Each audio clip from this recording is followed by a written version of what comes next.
to the honourable member for Hughes. Thank you. Thank you, Mr Speaker. I rise to speak on the Free TAFE Bill of 2024, and I start first of all by outlining the background to this bill. And I note that in the second reading speech for the bill, the Minister for Skills and Training outlined the importance, as he stated, of a strong vocational education and training system to enable inclusion and economic equality and to shape Australia's future.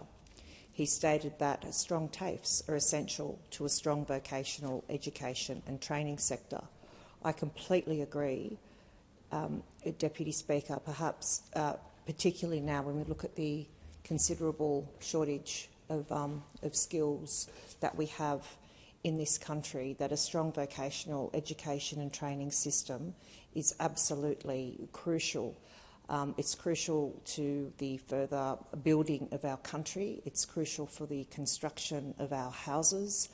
It is crucial to support our manufacturing sector. It's crucial to support our retail sector and our very significant our beverages and our retail, our hospitality sector, Deputy Speaker. However, the issue that I have and those on our side have with the whole premise of this legislation is it is only dealing with TAFEs, and TAFEs are not the only VET providers in our country, and indeed they shouldn't be. And I think that what the government could have done on this was to have addressed some of the other underlying issues that we have with the skills shortage in our country, and this legislation unfortunately does not do that. So the Minister's speech talks about free TAFE, providing a prosperous and equitable Australia, removes barriers to education and training, delivers a coordinated national response to workforce shortages in industries and occupations of local and national priority. And it can do that, but why then is the same assistance not being offered to the private VET organisations? And many of those organisations provide a very important and very successful training and competent training sector. But they provide additional support in that for particularly for our younger apprentices. So that's the one issue. That's the first issue that I have with this legislation, Deputy Speaker. I fail to understand why this government just has an obsession, I suppose, with TAFE and not with general vet training overall. So what this bill does, it commits the Commonwealth to make a grant of financial assistance to states and territories for the delivery of free TAFE places, with states and territories required to enter into a free TAFE agreement with the Commonwealth, which sets out the terms and conditions of financial assistance. And I should say that I have no doubt that the intention behind this legislation is to address some of the skills and the workforce shortages that we have in this country, but it has just not been dealt with in the way that it could have been. It could have been so much better. And Deputy Speaker, I started by referring to some of the critical shortages for example, in our construction industry. We all in this place, everybody in the country knows that we have a chronic shortage of housing, which has led to a massive housing affordability crisis in our country. So who is going to build those? Who is going to build those houses, Deputy Speaker? The TAFE does provide training for opportunities for our builders, for our roofers, for our tilers, for our electricians, for our plumbers, but TAFE is not the only place where we can skill up the workforce that is needed in our construction sector.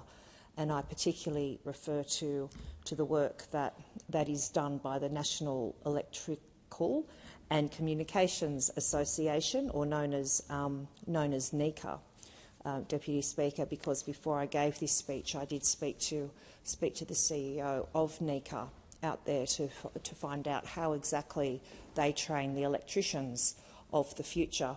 And so in my home state of New South Wales, they have around 500 to 600 apprentices at their Chullora registered training organisation campus. And it's a campus that teaches the apprentices. It's a not-for-profit-led charity, and it has received not 1 cent from the Albanese Labor government's supposed 100,000 free TAFE spaces. So this legislation will not help that organisation. And this organisation said that when it has compared its results as against those results in TAFE, it has roughly a 90% completion rate from when apprentices first sign up to completing their trades, and whereas in TAFE it's around a 50% completion rate. And when I asked NECA what's the reason for that, the response was that they provide some mentoring and also some pastoral care to their apprentices as they are going through. They also ensure that their apprentices are being matched correctly with prospective employers, because sometimes, Deputy Speaker, as we know, sometimes the relationship between an employer and employer, sometimes it's just not a good fit, and they then, in those circumstances, they will then work with the apprentice to ensure that they are moved to an employer that may be a better fit for that particular electrical apprentice. So we've got a situation there where already we can see that the private organisations can provide a lot of assistance and extra benefits that are not provided necessarily through TAFE. And this is the same when we consider our plumbers and the plumbing sector, Deputy Speaker, and that's particularly the Master Plumbers Association. I have similarly spoken to the CEO there, and the Master Plumbers Association has a similar sort of enterprise to NECA. I'm particularly drawn to the Master Plumbers Association because as of next year, my eldest son James will be a plumber's apprentice, Deputy Speaker. So, and it was the a similar conversation that I had. I said, "What are your completion rates?" And they said they're around 80%. Again, compared to TAFE, around 50%, and the same reasons were put forward. There is that level of pastoral care. There is a bit more assistance and oversight provided to the apprentices than they receive in TAFE. And so that is why I do question why this legislation is only directed at TAFE, and why the Albanese Labor government does not seem to be able to think outside of the square to consider private organisations in the skills and training sector. And Deputy Speaker, and this is a view that is backed up by business. It's backed up by industry. Just last week, I was over at the Ingleburn Chamber of Commerce, which is down southwest Sydney, and this is now part of the new part of the electorate of Hughes, and I'm very glad that I'll have the opportunity to represent and serve the people of Ingleburn and the businesses of Ingleburn in this Parliament, and I hope that they give me the opportunity to serve and represent them after the next election. But I raised this issue about this legislation and about the free TAFE, and the feedback that came back from those in industry down in Ingleburn. They said we need to look at other options, and there were some private vet organisations there that said we provide these services, we can often get the apprentices through in a shorter time frame, and that they certainly ensure that the apprentices are with employers where it is a good match, and that the apprentices are not in any way being suffering from some of the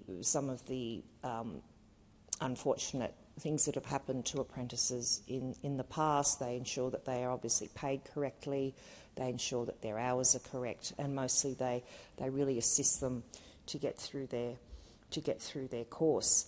So this is, and the Chamber of Commerce people who were present that day also indicated to me that what they also need out there is industry-based apprentices, and this is what we need to do in this place. This is what government needs to be doing. This is why the Coalition has put this out as one of the election promises that we'll be taking to the next election, is we need to be going out to industry and saying, what is it that you need? And when I have done that in my electorate, I have a lot of manufacturers in my electorate in Moorebank, and also down in and around Ingleburn and Quarry Fields, for example, when I have gone to manufacturing forums where the sector comes together. I have said, what do you need? I've been through a lot of the manufacturing places down there, such as Cullen Steel, Darrell Chocolates. Very different, but the Darrell Chocolates was a good experience, I must say. And yes, they did. There was a big weighing machine there, and I said, "Oh, please don't tell me that you weigh us on the way in and then weigh us on the way out, because that would mean that I did not want to come in." But what the manufacturing industry is saying is that we can't get today the fitters, the turners, the boiler makers, the machinists to run our factories, and we are doing a lot more now with robotics and with AI, but at the end of the day there is still a big need for a lot of trades in these factories that at these sites that are simply not coming through the school system. So with that, Deputy Speaker, there are a couple of things we need to be going into schools and saying to. There are plenty of students, I think probably year 10, year 11, for whom finishing school and going and an academic sort of learning at a university is simply not the right course for them, and they need to be shown, I suppose, other pathways, and I don't think, Deputy Speaker, that in recent years we have done this particularly well. I have 18-year-old boys, and I know that it was not sort of really encouraged at their schools. I think that we need to, in the schools, be doing a lot more of the school-based apprenticeships, for example. We need to be talking to careers advisors and saying to them, this needs to be a pathway that you can show the students. We don't need to be pushing all of our students into university, and we don't need to be pushing them all into TAFE. We need to be showing them that there are a whole lot of different opportunities once you're finishing school for further education and for further skills development. So that's I suppose broadly some of the issues that I see with this legislation as it relates particularly to my electorate, Deputy Speaker.